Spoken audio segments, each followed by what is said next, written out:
Hello G and welcome to another day of my 365 days journey from one and only Thailand, Bangkok.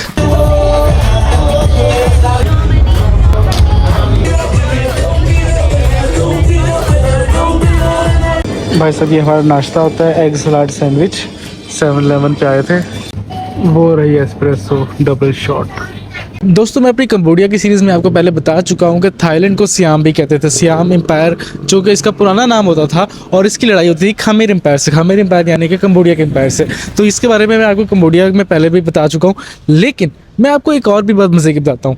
Thailand उन चंद countries में से कि जहाँ पे कभी कॉलोनियल रूल नहीं आया। मिसाल के तौर पे पाकिस्तान और इंडिया पे पहले ब्रिटिश का जो है वो कब्ज़ा था या कॉलोनियल रूल था। फिर इसके अलावा बहुत सारे ऐसे कंट्रीज़ हैं जहाँ पे फ्रांस का था, फिर कई जगहों पे जापान का था। तो इस तरह से डिफरेंट कॉलोनियल रूल्स दुनिया में आते रहे, लेकिन थाईलैंड की बहुत ही स्मार्ट स्ट्रेटजी थी। दोस्तों आप देखोगे ना, यहाँ पे थाईलैंड में आपको लेफ्ट हैंड ड्राइव मिलेगी वैसी जैसी अपने पाकिस्तान में चलती है। जबकि आपने देखा था कंबोडिया जो कि सिर्फ साथ वाला ही कंट्री है बिल्कुल, और एक ही रीजन बनता है साउथ ईस्ट एशिया, और वहाँ पे जो है राइट हैंड साइड चलती है। उसकी भी वजह यही है कि यहाँ पे जो है कोई कॉलोनियल रूल नहीं था, लेकिन यहाँ पे ये जो ट्रांसपोर्ट का निज़ाम है, रेलवेज़ का, रोड ट्रांसपोर्ट का, ये सारा कब से कहीं से किसी ना किसी हद तक ब्रिटिश के अंडर रहा है। तो जो भी कंट्रीज़ आप पूरी दुनिया में ट्रैवल करोगे, पूरी दुनिया में जो भी कंट्रीज़ ब्रिटिश रूल्स के अंदर रहे, वहाँ पे हमेशा ट्रांसपोर्ट का निज़ाम जो है वो लेफ्ट हैंड साइड पे रहा है। मतलब कि उनकी जो भी गाड़ियाँ थी वो लेफ्ट हैंड ड्राइव थी, और जो भी कंट्रीज़ फ्रांस के अंडर रहे हैं वो सारे राइट हैंड साइड पे ड्राइविंग करते थे। उनके रेलवे, कार्गो, सारी चीज़ें जो है वो उनकी ट्रैफिक राइट हैंड साइड पे होती थी। अब मैं आपको बताता हूँ कि यहाँ पे स्मार्ट स्ट्रेटजी क्या खेलेगी। भाई सब अर्ली 1930s में या इसके आसपास जब फ्रांस भी बहुत ज़्यादा ऊपर आया हुआ था, प्रेशर डाल रहा था थाईलैंड पे, और ब्रिटिश भी जो है वो प्रेशर डाल रहा था, किसी हद तक जापान ने भी कोशिश की थी। अब किसी भी कंट्री को इन्वेड करने के लिए पहले कोई बहाना बनाना पड़ता है। तो उस वक्त भी बहाना बना रहे थे कि भाई हम लोग जो है वो तुम लोगों की तरक्की चाहते हैं, थाईलैंड की तरक्की चाहते हैं, थाईलैंड में ये हो, वो हो, ये हो। तो यहाँ का जो राजा था ना, किंग वर्मा 4 और शायद किंग वर्मा 5, ये 2-3 राजा थे जो उस दौर में गुजरे थे। उन्होंने क्या किया कि उन्होंने कहा कि भाई तुम लोग चाहते हो ना, हम अपने पास इम्प्लीमेंट कर देंगे। मिसाल के तौर पे इन्होंने यहाँ पे फिर स्कूल्स, इंफ्रास्ट्रक्चर, हॉस्पिटल्स, ये सारे मामला जो है वो बेहतर करना शुरू किया, डेवलपमेंट में काम करना शुरू किया।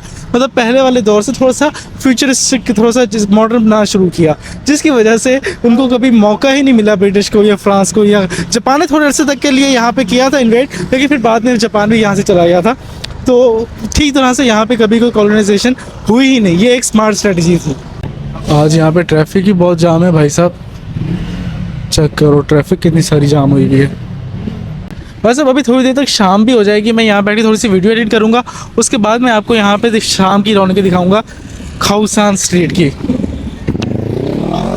कैसे भागा आ रहा है, ट्रैफिक जाम हुई है फिर भी भगा रहा है। सिर्फ एक बात नोट करो कि ट्रैफिक जाम है लेकिन फिर भी लोग आराम से मूव कर रहे हैं। कोई दूसरी लाइन पे जाने की कोशिश नहीं कर रहा, कोई जो है वो तक्कड़ नहीं कर रहा, जल्दीबाजी नहीं कर रहा, सुकून से बारी बारी अपनी बारी का इंतज़ार कर रहे हैं और जा रहे हैं।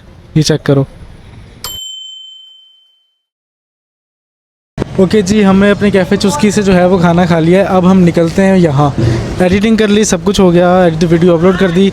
आजकल ना जब से मैं थाईलैंड आया हूँ, मतलब इससे पहले कंबोडिया से ही तकरीबन ये सीन शुरू हो गया था कि मेरे रोज़ के रोज़ वीडियोस एडिट करनी पड़ रही हैं। गैप है बीच में, लेकिन वो ऐसे ऐसे ख़त्म होता जा रहा है क्योंकि काफ़ी दिन इस तरह से गुजर जाते हैं कि मैं वीडियोस ही एडिट करता रह जाता हूँ। तो लेकिन मैं अब यहाँ पे खाऊ सांग स्ट्रीट आया हूँ। यहाँ की खाऊ सांग स्ट्रीट की जो है वो आपको रौनकें दिखाता हूँ कि यहाँ पे क्या सीन है आपको देखने को मिलेगा। भाई साहब ये जो जगह है ना खाऊ सांग स्ट्रीट, मेरी फेवरेट है। मैं जब भी आता हूँ यहीं पर रुकता हूँ, यही कैफ़े चुस्की अपने भाई जो है यहाँ पर खाना खाते हैं। यहाँ पर आपको एग्जॉटिक फूड खाने देखने को मिलेगा, यहाँ पर आपको म्यूज़िक देखने को मिलेगा, सुनने को मिलेगा। जहाँ पर इतना लोगों का रश होता है, डांस, म्यूज़िक, मसाज, लोग जो हैं बाहर बैठे हुए, बाहर बैठ के मसाजेस वगैरह करवा रहे हैं। ये सारी चीज़ें जो है वो आपको यहाँ पे देखने को मिलती हैं, जो कि मुझे बहुत प्लेजेंट लगती है क्योंकि एक माहौल, एक ऐसा मतलब कि यार वाओ लाइक दिस, मुझे तो बहुत अच्छा लगता है भाई।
यार ये देख रहे हो, ये पाकिस्तान का झंडा भी पड़ा हुआ है, क्या बात है। मुझे ये झंडे लेने हैं यार, लेकिन चलो सोचते हैं इसके बारे में। एक तो सीन ये है कि मुझे अभी एटीएम से पैसे भी निकलवाने पड़ेंगे, और यहाँ पे एटीएम से पैसे निकलवाने में भाई साहब 250 बात एक्स्ट्रा लगते हैं। चाहे आप 500 निकलवाओ, चाहे आप 1000 बात निकलवाओ, चाहे आप 2000 बात निकलवाओ, तो 250 निकलवाते हैं तो बंदा कोशिश करता है कि मरतबा ज़्यादा निकलवा ले। ऐसे यहाँ पे सीन चल रहा है। ये देखो यहाँ पे आपको बिच्छू कीड़े मकोड़े वगैरह खाने को मिलेंगे भाई साहब, और साथ ही साथ आपको यहाँ पे हलाल शवारमे भी मिलेंगे। म्यूजिक चल रहा है, बस मुझे म्यूजिक पे हमेशा कॉपीराइट स्ट्राइक आ जाती है, इसका मुझे कुछ करना पड़ेगा भाई साहब। ये किस्मत का हाल बता रहा है, किस्मत का हाल बता रहा है। देखें किस्मतों के हाल। कह रहा है जब आप 30-35 साल की होगी तो आपके पास बहुत सारे पैसे आएंगे। बताओ यार भाई साहब, आप अमीर हो जाओगे। इस बंदे की बात मान लो, इस बंदे को 200 बात दो, ये आपको बताएगा कि आपने अमीर होना है कि नहीं होना, और 99.99% चांसेस है कि ये बताएगा कि आप अमीर होगे, ताकि आप इसको टिप भी दे के जाओ। वाह। अच्छा, टैटू शैटू का भी यहाँ पे बहुत सीन है भाई साहब। टैटू करवाना हो, पियर्सिंग करवानी हो। पियर्सिंग क्या होती है? पियर्सिंग का मतलब वैसे हमारे पाकिस्तान में समझा जाता है कि कान छिदवाना, नाक छिदवाना, लेकिन इंटरनेशनल लेवल पे और थाईलैंड में आके पियर्सिंग का मतलब होता है जिसमें में कहीं भी सुराख करवा लेना। जी हाँ, बिल्कुल आपने देखा होगा। यहाँ पे पियर्सिंग का मतलब होता है कि नाक तो कान क्या, आप पेट पे या फिर मतलब बड़ी बड़ी जगहों पे जो है ना लोग यहाँ पे पियर्सिंग करवाते हैं, और यहाँ पे उनका भाई अपना है, यहाँ पे उनका अपना एंजॉयमेंट, उनका अपना एक सेटिस्फेक्शन लेवल ऑफ ब्यूटी है। ये भी एक ब्यूटी है। जी हाँ, टैटू करवाना लोगों का पियर्सिंग करवाना। बड़े बड़े लोग हैं भाई साहब जो कि छिपकली बनना चाहते हैं, वो छिपकली बनते हैं, उस तरह की टैटूज बनवाते हैं, उस तरह की पियर्सिंग करवाते हैं। कुछ लोग मगरमच्छ का शौक रखते हैं तो उस तरह का, कुछ लोग कुत्ता बनना चाहते हैं। दुनिया में अजीब अजीब से लोग हैं भाई साहब। जब एक आपकी वो ख़त्म हो जाती है ना, मिसाल के तौर पे अगर आपके अंदर एक ख्वाहिश है और आपकी ख्वाहिशें ख़त्म हो गई, आपके पास पैसे ही बहुत है, पता ही नहीं करना है क्या है, तो फिर आप ऐसे ज़ाया करते हो। जी हाँ, बिल्कुल ऐसा ही है। जब आपकी एक लस्ट एक जगह पे जाके ख़त्म हो जाए तो फिर आपकी लस्ट ऐसी होती है जो कि बहुत अजीब गरीब सी होती है। उनमें से एक ये भी है। अच्छा, मैं उसी एरिया में घूम रहा हूँ, यहाँ पे कैफ़ेज़ वगैरह भी बने हुए हैं, और ये कौसान स्ट्रीट में आपको पहले शायद लास्ट ईयर बताया था, लेकिन अभी बताता हूँ। 2 स्ट्रीट्स के मुझसे मिले, एक ये, एक दूसरी। ये थोड़ी सॉफ्ट है, फैमिली टाइप। अभी मैं दूसरी वाली पे जाऊँगा तो वहाँ पे जाके आपको देखने को मिलेगा कि वहाँ पे बहुत ज़्यादा रौनक, बहुत ज़्यादा रश, बहुत ज़्यादा शोर होगा। म्यूज़िक यहाँ पे भी है, लेकिन वहाँ पे जो होगा ना म्यूज़िक, वो बहुत अलग किस्म का होगा। लोग व्लॉग में आना चाह रहे हैं। वाह भाई वाह। ये देखो, अब मैं एक स्ट्रीट से निकल आया हूँ, अब मैं उस वाली स्ट्रीट पे जा रहा हूँ। आपको ये तो पता है कि थाईलैंड जो है वो मसाज की वजह से बहुत ज़्यादा मशहूर है, थाई मसाज, ये वो इधर उधर। लेकिन मैं सच बात बताऊँ, इसकी जो कहते हैं कि एवोल्यूशन जो हुई है, इसकी जो स्टार्टिंग हुई है वो इंडिया से हुई है। जी हाँ, और इसको रिलेट किया जाता है बुद्धा जी के साथ। जी हाँ, गौतम बुद्ध, उससे इसको रिलेट किया जाता है, क्योंकि गौतम बुद्ध जो थे वो पीस को, एक शांति को, एक सेटिस्फेक्शन को, मेडिटेशन को बहुत ज़्यादा मानते थे। तो वो उनके यहाँ जो है वो इस तरह की एक्टिविटी परफॉर्म की जाती थी कि किसी को, जाहिर सी बात, जब बंदा मसाज करवाता है, कंधे दबाता है, सर दबाता है, मालिश करवाता है, पाँव शाँव की, टांगों शांगों की, तो रिलैक्स फील करता है, अपने आप को बेहतर समझता है। तो बुद्धा जी के साथ जो है इसको रिलेट किया गया, मतलब कि रिलीजन का और कल्चर का एक हिस्सा बन गया, जो कि मिक्स हो गया।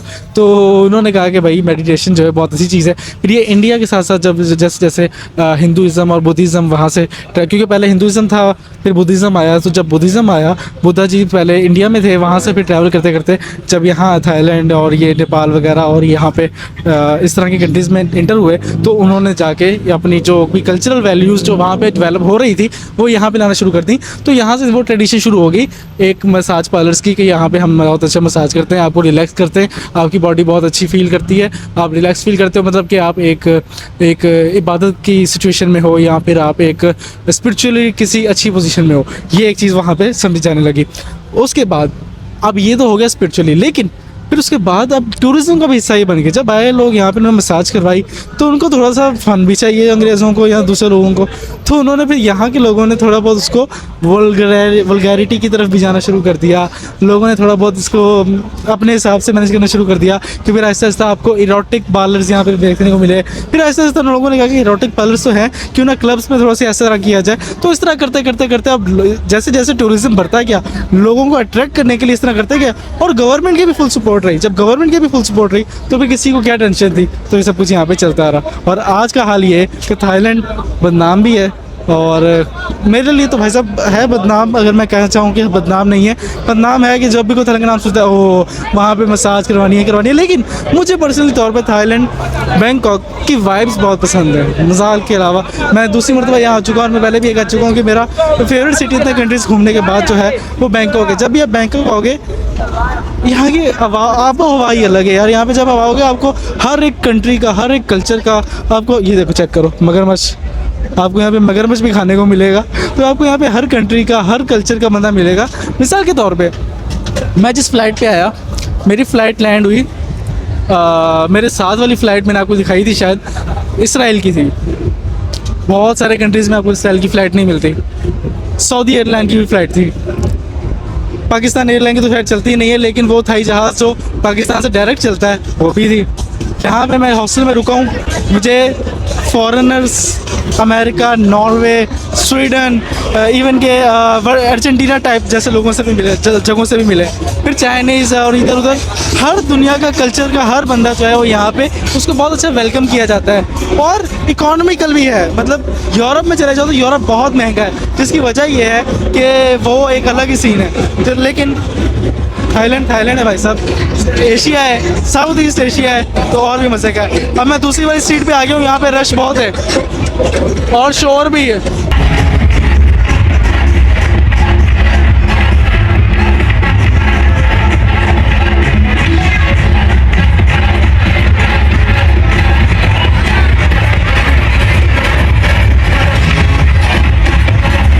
आप सोच रहे होंगे वो पीछे आदमी था कि औरत, मेरा ख्याल है दोनों। इसकी ये कहानी है, ये भी बताऊंगा।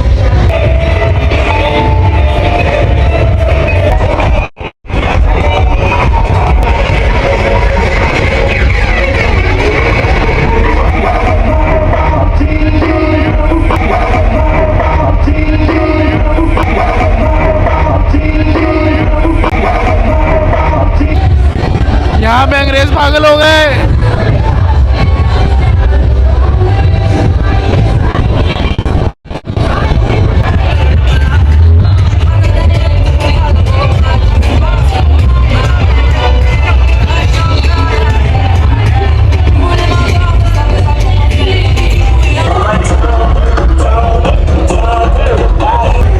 ये देखो पेड़ सिंह का यहाँ पे भी है, ये देखो।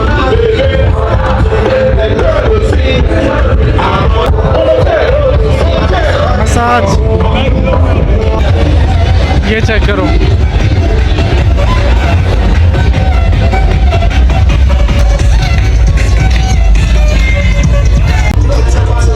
अच्छा एक ये भी स्कैम होता है लाफिंग गैस वाला। अगर आप ये देखो लाफिंग गैस है ना यहाँ पे, इसका भी बताता हूँ।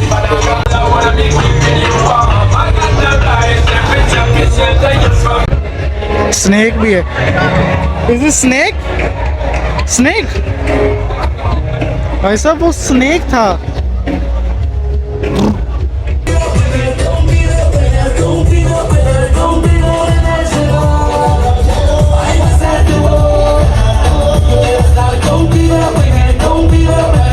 भाई साहब एक पीछे आपने देखा होगा लाफिंग गैस वाला। लाफिंग गैस वाला क्या सीन है मैं आपको बताता हूँ। एक फूकना होगा, मतलब एक गुब्बारा होगा, उसके अंदर इन्होंने पता नहीं क्या कोई हवा होगी या किसी खास किस्म की कोई गैस होगी, ये आपके मुंह में छोड़ेंगे, आपको देंगे पहले गुब्बारे।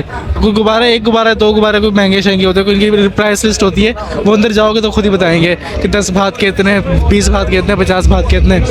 तो उस गैस के साथ जब आप मुँह में पिलाओगे तो वो कहते हैं कि लाफिंग गैस है, कि आप जो है वो हंसने लग पड़ोगे खुद ब खुद ही। वो एक होता है ना फिल्मों में भी अक्सर देखा है कि गैस इस तरह की छूट जाती है जिससे फिर लोग हंसना शुरू हो जाते हैं, उनको समझ नहीं आ रही होती, हंसते रहे होते हैं, तो कहते हैं कि वो है। मैंने लास्ट ईयर ट्राई की थी और बहुत बुरा एक्सपीरियंस था। कुछ भी नहीं होता, सिर्फ पैसे ज़ाया, कुछ भी नहीं। अच्छा एक तो वैसे इनहेल नहीं हुआ क्योंकि मैं ज़रा सिगरेट भी नहीं पीता इस तरह की तरह, तो मेरे से इनहेल भी नहीं हुआ। ज़रा सा मैंने किया हल्का सा खासा, मैंने कहा मेरे से हो गया। तो और सलाल मेरे साथ था, उसने थोड़ी सी कोशिश की थी, उससे भी नहीं हुआ। तो मतलब मुझे नहीं पता भाई, ये मेरा ख्याल है कि ये नहीं होता होगा इससे कुछ। किसी का हुआ होगा तो कमेंट में ज़रूर बता दें। बाकी अब मैं दूसरी साइड पे आ गया हूँ, आपने देखा कि मैं दूसरी साइड पे आ गया हूँ। अब वो वाली स्ट्रीट से भी मैं निकल आया हूँ। ये 2 स्ट्रीट्स हैं जो कि खौसान स्ट्रीट की सबसे ज़्यादा यहाँ पे मानी जाती है, जो कि मेरी भी फेवरेट है। भाई साहब आज का व्लॉग रखते हैं यहीं तक, आपसे मुलाकात होगी कल शाम को 7 बजे। हमने 1 मिलियन सब्सक्राइबर्स तक करने पूरे, आपसे मिलके खुशी हुई।